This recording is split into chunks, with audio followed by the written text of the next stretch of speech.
हमारे मन में गंदे विचार क्यों आते हैं? हम नहीं चाहते पर फिर भी हमारे मन में गंदे विचार आते रहते हैं। लेकिन क्यों? मन ही हमारा सबसे बड़ा दोस्त है और मन ही हमारा सबसे बड़ा शत्रु है। जब हम अपने मन के हिसाब से चलते हैं तो मन हमें भटका देता है, और जब हम मन को संतुलित कर लेते हैं तो हम अपनी जिंदगी में सब कुछ पा लेते हैं। हम हमारे मन में आने वाले गंदे विचारों को रोकने की कोशिश करते हैं, पर जितना हम रोकते हैं उतने ही ये विचार हमारे अंदर प्रवेश करते जाते हैं। आप जिस चीज़ से जितना दूर भागोगे उतना ही वो चीज़ आपको अपने पास लाएगी। इसीलिए उस चीज़ से भागो मत, उस पर संतुलन कायम करो।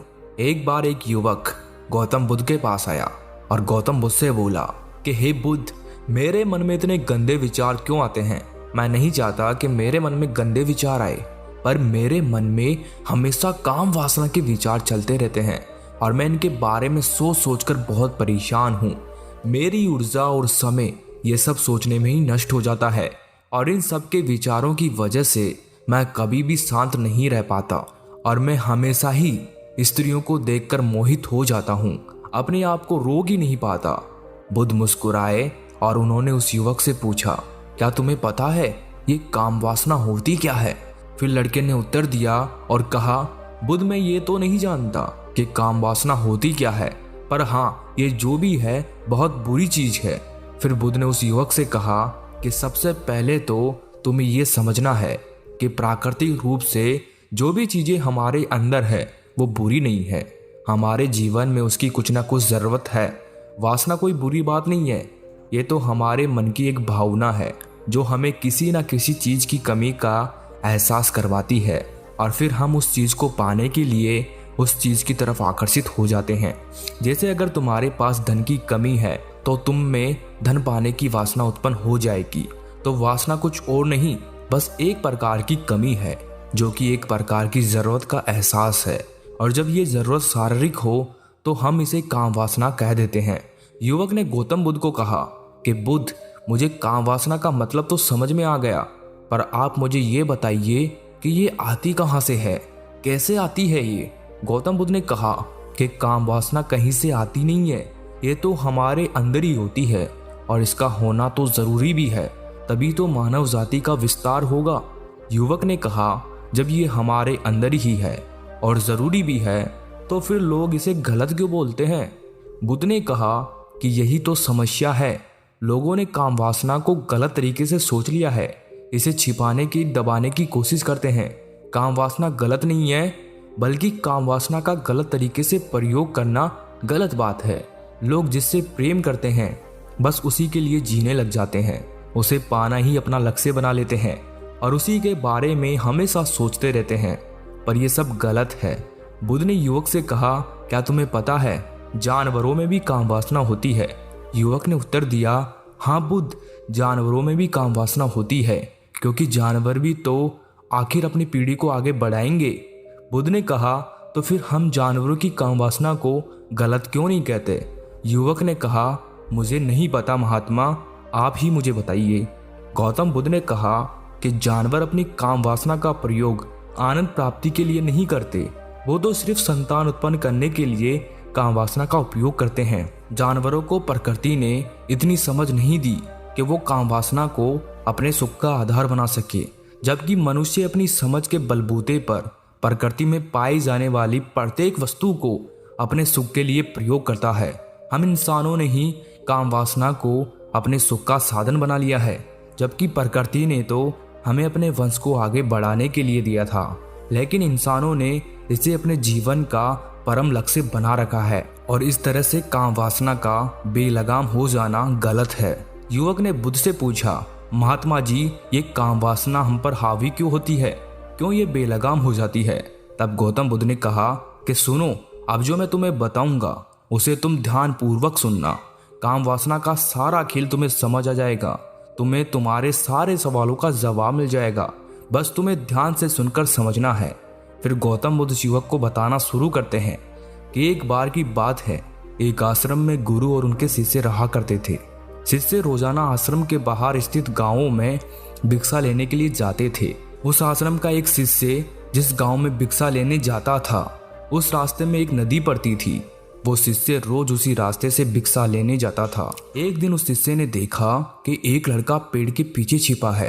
वो शिष्य उस लड़के के पास गया और उससे जाकर बोला, भाई तुम इस पेड़ के पीछे छिपकर क्या देख रहे हो? लड़के ने कहा, अरे तुझे नहीं दिख रहा क्या कि मैं क्या देख रहा हूँ? तब शिष्य ने नदी की तरफ देखा तो वहां पर कुछ लड़कियां पानी भर रही थी। वो लड़कियां 14-15 साल की होगी। तब शिष्य ने उस लड़के से कहा, अरे भाई वहां पर तो लड़कियां पानी भर रही है, इसमें छिपकर देखने वाली क्या बात है? तब वो लड़का शिष्य की तरफ देखकर उससे कहता है, अरे पागल तुम्हें दिखाई नहीं दे रहा क्या कि कैसे ये परियां नदी से पानी निकाल रही है? जरा उनकी अदाओं को तो देखो, उनके कोमल शरीर को देखो, उनकी पतली कमर मटके को उठाते समय बल खाती है और उनके बाल उनकी कमर पर कैसे लहरा रहे हैं, मानो सुंदरता बिखरी पड़ी हो। शिष्य ने फिर नदी की तरफ देखा और इस बार वो शिष्य देखता ही चला गया। अभी तक तो उसे कुछ भी नजर नहीं आ रहा था और वो बिल्कुल निर्भय था। उसे किसी भी बात का कोई डर नहीं था। लेकिन अब वो छिपने लगा और उन लड़कियों को देखने लगा जैसे उसने कोई अपराध कर दिया हो। और जब वो छिपकर उन लड़कियों को देख रहा था तभी वो अचानक अंदर से कांप गया और उसने कहा कि ये मैं क्या कर रहा हूँ? मैं जो कर रहा हूँ वो सही नहीं है, मुझे यहाँ से चले जाना चाहिए। और फिर वो जल्दी से वहाँ से चला गया। वो आश्रम पहुँच जाता है। आश्रम जाकर वो अपने कार्यों में लग गया। लेकिन जो अभी वो देखकर आया था वही उसकी आंखों के सामने बार बार आ रहा था। उसके मन में वही दृश्य चल रहा था। उसका मन वही सब कुछ देखने के लिए ललायित हो रहा था। उसका किसी भी काम में मन नहीं लग रहा था। सुबह होते ही वो रोज जल्दी ही भिक्षा के लिए आश्रम से निकल जाता और उस नदी के पास वाले वृक्ष के पास जाता जहाँ पर वो लड़का पहले से मौजूद रहता था। उसके साथ मिलकर लड़कियों को छुप छुप कर देखता था। अब उस शिष्य रोज ही ऐसा करने लग गया। ये उसके रोज का काम हो गया। अब उस शिष्य का मन किसी भी काम में नहीं लगता था। वो हमेशा ही किसी न किसी प्रकार के विचार में उलझा रहता। वो आश्रम के कार्यों को भी ठीक ढंग से नहीं कर पा रहा था। ना वो ठीक से सो पाता था, ना वो ठीक से खाना खा पाता था। उसका मन बेचैन सा रहता था। उसका मन बार बार उन लड़कियों के सौंदर्य को देखने के लिए ललायित हो उठता था। जब गुरु भिक्षा देते तब भी उस शिष्य का मन कहीं और विचारों में खोया रहता था। गुरु ने अपने शिष्य की इन हरकतों को भांप लिया था। तब एक दिन गुरु ने शिष्य को अपने पास बुलाया और कहा कि आज से मैं भी तुम्हारे साथ भिक्षा मांगने चलूंगा। तुम और मैं साथ साथ भिक्षा मांगने चलेंगे। तभी शिष्य ने गुरु को मना करते हुए बोला, नहीं गुरुदेव, आप परेशान क्यों हो रहे हो? मैं अकेला ही ठीक से भिक्षा मांग सकता हूँ। गुरु ने शिष्य से कहा कि ठीक है, तुम अकेले ही भिक्षा मांगने जाओ।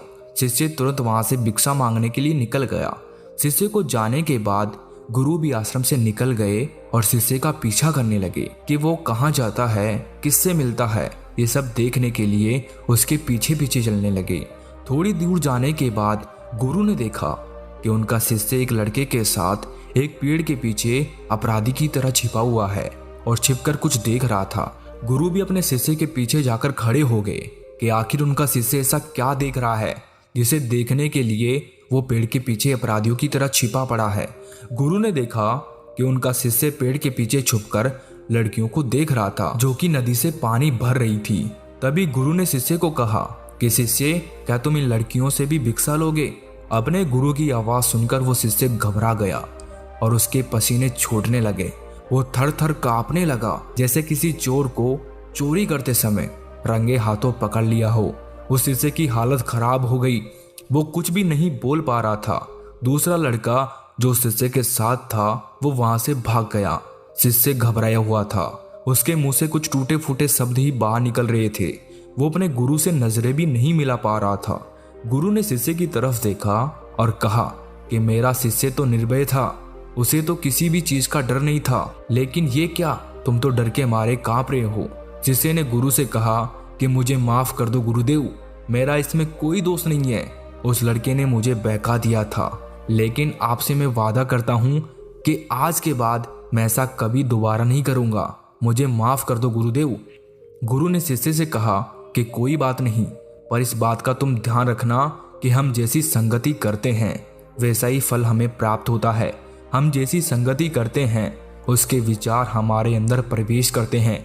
इसीलिए अच्छी संगति करो जिससे तुम्हारे अंदर अच्छे विचारों का प्रवेश हो। फिर गुरु और शिष्य आश्रम लौट आए और शिष्य फिर से आश्रम के कार्यों पर ध्यान देने लगा। उसने उस रास्ते को छोड़ दिया और दूसरे रास्ते से जाने लगा। वो अपने काम को ध्यान से करता, लेकिन धीरे धीरे उसके अंदर क्रोध उत्पन्न हो गया और फिर वो दूसरे शिष्यों पर क्रोध करने लगा। वो बेचैन रहने लग गया। अब वो सही समय पर भोजन भी नहीं करता था। वो भोजन भी बहुत कम खाता था। एक रात गुरु उस शिष्य के पास आए और उससे बोले कि अब तक तुमने कितनी बार अपना वादा तोड़ दिया। ये सुनकर शिष्य अपने गुरु के चरणों में गिर गया और रोने लगा। रोते रोते ही उसने गुरु से कहा कि गुरुदेव, मैं कई बार अपना वादा तोड़ चुका हूँ, फिर वादा कर लेता हूँ, लेकिन हर बार मैं वादा तोड़ देता हूँ। मेरा मन मेरे नियंत्रण में है ही नहीं। मैं बहुत कोशिश करता हूँ कि मैं अपने मन से सारे बुरे विचारों को निकाल दूँ, लेकिन मैं चाहकर भी ऐसा नहीं कर पा रहा हूँ। फिर गुरु ने शिष्य को कहा कि चलो मेरे साथ। गुरु शिष्य को आश्रम के बगीचे में लेकर गए और शिष्य से कहा कि देखो, यहाँ पर कुछ नालियां बनी हुई है जिससे नदी का पानी इन पौधों तक आ रहा है और ये पानी एक निरंतर बहाव से आ रहा है। क्या तुम इस पानी के बहाव को रोक सकते हो? शिष्य ने कहा कि हाँ गुरुदेव, मैं इस बहाव को रोक सकता हूँ। फिर शिष्य ने मिट्टी उठाकर उस नाली में डाल दी। वो पानी थोड़ी देर के लिए रुक गया और फिर थोड़ी देर बाद उस रेत के ऊपर से पानी आ गया। गुरु ने शिष्य से कहा, अरे ये क्या, ये तो पानी रुका ही नहीं। फिर शिष्य ने कुछ कंकड़ पत्थर उठाकर उस नाली में डाल दिए और फिर थोड़ी देर के लिए पानी रुक गया, लेकिन फिर थोड़ी देर बाद ही उन कंकड़ पत्थर के ऊपर से पानी निकल आया। फिर गुरु ने कहा कि शिष्य, ये क्या हुआ? पानी तो फिर से आ गया। तुम तो बोल रहे थे कि तुम इसे रोक दोगे। क्या हम किसी काम को रोकना चाहे तो क्या हम उसे रोक नहीं सकते? तब शिष्य ने कहा, कोई बात नहीं गुरुदेव, मैं इस पानी को तो आपको रोक के दिखाऊंगा। फिर वो शिष्य एक बड़ा सा पत्थर लेकर आया और उस नाली पर डाल दिया और पानी रुक गया। फिर शिष्य ने गुरु से कहा कि देखा गुरुदेव, मैंने कहा था ना कि पानी को मैं रोक दूंगा। मैंने पानी को रोक दिखाया। आपकी बात मैंने पूरी कर दी। गुरु मुस्कुराए और बोले, अच्छा जरा ध्यान से देखो, पानी रुक गया क्या? वो तो पीछे की नाली तोड़कर बाहर आ गया और अगल बगल से बह रहा है। और ध्यान से देखो तो इस पत्थर के आगे भी आ गया और ये पानी अपना रास्ता बदल कर फिर से आगे की तरफ बह जाएगा। और फिर थोड़ी देर बाद ऐसा ही हुआ। फिर गुरु ने शिष्य को समझाया कि तुम्हारे साथ भी तो ऐसा ही चल रहा है। तुम बार बार प्रयास कर रहे हो, बड़े से बड़ा प्रयास कर रहे हो, पर हर बार तुम्हारा प्रयास टूट रहा है और ये हमेशा टूटता ही रहेगा। तुम कितना भी बड़ा पत्थर रख लो, लेकिन पानी तो अपना रास्ता बना ही लेगा। ये सब देखकर शिष्य निराश हो गया। फिर शिष्य ने गुरु से कहा कि हे गुरुदेव, क्या कोई तरीका नहीं है जिससे मैं इन गंदे विचारों से बाहर निकल सकूं? और ये मेरे मन में आए ही नहीं। गुरु शिष्य को एक नदी के पास ले गए जहां से उस बगीचे में पानी आ रहा था। गुरु ने शिष्य से कहा, वो पानी इसी नदी से जा रहा है। अगर हम यहीं से उस रास्ते को बंद कर दें जहां से ये पानी बगीचे में जा रहा है, तब क्या हम पानी को रोक नहीं सकते? शिष्य ने कहा कि हाँ गुरुदेव, अवश्य ऐसा हो सकता है। मैं इस पानी को यहीं से बंद कर देता हूँ, तब आगे की नाली में पानी जाएगा ही नहीं और फिर बगीचे में पानी जाएगा ही नहीं। फिर शिष्य ने नदी से जाने वाले रास्ते को बहुत मेहनत करके पत्थर और मिट्टी डाल डालकर बंद कर दिया और गुरु से कहा कि गुरुदेव, मैंने पानी को बंद कर दिया है, अब ये पानी बगीचे में जाएगा ही नहीं। तब गुरु ने कहा कि शिष्य, अगर पानी बगीचे में नहीं जाएगा तो पेड़ पौधों को पानी कहाँ से मिलेगा? उन पेड़ पौधों को तो पानी की आवश्यकता है और उन पेड़ पौधों में कुछ पेड़ पौधे तो ऐसे हैं जिनको रोज पानी की आवश्यकता है। वो तो मुरझाकर मर ही जाएंगे, उनका क्या होगा? पानी तो हमें खोलना ही होगा। शिष्य ने गुरु की बात सुनकर वापस नदी से जाने वाले पानी का रास्ता खोल दिया। तब गुरु ने शिष्य से पूछा, शिष्य, अगर हम इस नदी के पूरे पानी को बगीचे की तरफ मोड़ दें तो क्या होगा? तब शिष्य ने जवाब दिया कि गुरुदेव, वहां पर जितने भी पेड़ पौधे हैं वो गलकर नष्ट हो जाएंगे, वहां पर कुछ नहीं बचेगा। फिर गुरु मुस्कुराए और बोले, तुम इस बात को समझो कि हमें किसी भी चीज को रोकना नहीं है, बस हमें हमेशा संतुलन बनाए रखना है। कम पानी से भी पौधे नष्ट होते हैं और ज्यादा पानी से भी पौधे नष्ट होते हैं। हमारा जीवन संतुलन से ही चलता है। गुरु ने शिष्य से कहा कि अगर मैं तुम्हें कुछ कहूँ कि तुम आम के बारे में मत सोचो, तो तुम्हारे मन में सबसे पहले किसका चित्र आएगा? शिष्य ने कहा कि गुरुदेव, मेरे मन में तो पहला चित्र आम का ही आएगा। गुरु ने कहा कि जब हम गंदे विचारों को जबरदस्ती रोकने का प्रयास करते हैं तो वो और मजबूती के साथ हमारे अंदर प्रवेश करते हैं, हमारे अंदर उठते हैं। इसीलिए हमें उन्हें कभी भी दबाने की कोशिश नहीं करनी चाहिए, फिर गुरु ने शिष्य को समझाते हुए कहा कि हमारे गंदे विचार बुरे लोगों की संगति करने की वजह से भी आते हैं। कई बार क्या होता है कि कामुकता हमारे अंदर होती नहीं है, लेकिन कुछ अश्लील लोगों के साथ रहने की वजह से ये हमारे अंदर हावी हो जाती है। फिर शिष्य ने कहा कि गुरुदेव आप सही कह रहे हैं, मैं अपने मार्ग से भटक गया था। फिर वो शिष्य उस रात बहुत ही चैन की नींद सोया। सुबह अपने कार्यों को पूरे मन से किया और फिर सुबह वो भिक्षा लेने के लिए उसी रास्ते से गया जहां वो लड़का आज भी पेड़ के पीछे छिपकर उन लड़कियों को देख रहा था। वो शिष्य उस नदी पर गया जहां वो लड़कियां पानी भर रही थी। उसने उन लड़कियों से पानी मांगा। उन लड़कियों में से एक लड़की ने उसे पानी पिलाया और उस सन्यासी शिष्य के चरण छुए। शिष्य ने उसे आशीर्वाद दिया कि तुम्हारा कल्याण हो। शिष्य का मन सकारात्मक ऊर्जा से भर गया। उसके चेहरे पर मुस्कान आ गई थी, जैसे कि उसे कुछ खोया हुआ वापस मिल गया हो। वो वापस अपने रास्ते से जाने लगा। तभी पीछे से वो लड़का आ गया जो पेड़ के पीछे छुपा हुआ था। वो शिष्य के पास आया और बोला कि क्या बात है, आज तो तुमने नजदीक से दर्शन कर लिए, तुम तो मुझसे भी आगे निकले। तब शिष्य ने कहा कि हम हमेशा दूसरे के दर्शन करने में ही व्यस्त रहते हैं, अपने दर्शन कर ही नहीं पाते। तुम कब तक इस पेड़ के पीछे छुपते रहोगे? किसी को पसंद कर लो, उससे बोल दो। अगर वो भी तुम्हें पसंद करती है तो शादी कर लो, पर उससे पहले तुम कुछ बन जाओ, अपने आप को पहचान लो। ऐसे अपना समय बर्बाद मत करो। फिर वो लड़का रोज उस शिष्य से मिलने लगा और उस लड़के ने नदी पर जाना छोड़ दिया और फिर वो लड़का अपने जीवन में कुछ बनने के लिए संघर्ष करने लगा। तो तुमने देखा संगति का असर क्या होता है। अपनी संगति बदलो, अपने विचार बदलो।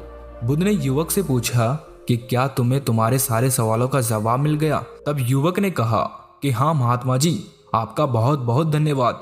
तब गौतम बुद्ध ने युवक से कहा कि जब तुम्हारे मन में गंदे विचार आए तब आप अपने आप को दोषी मत मानो।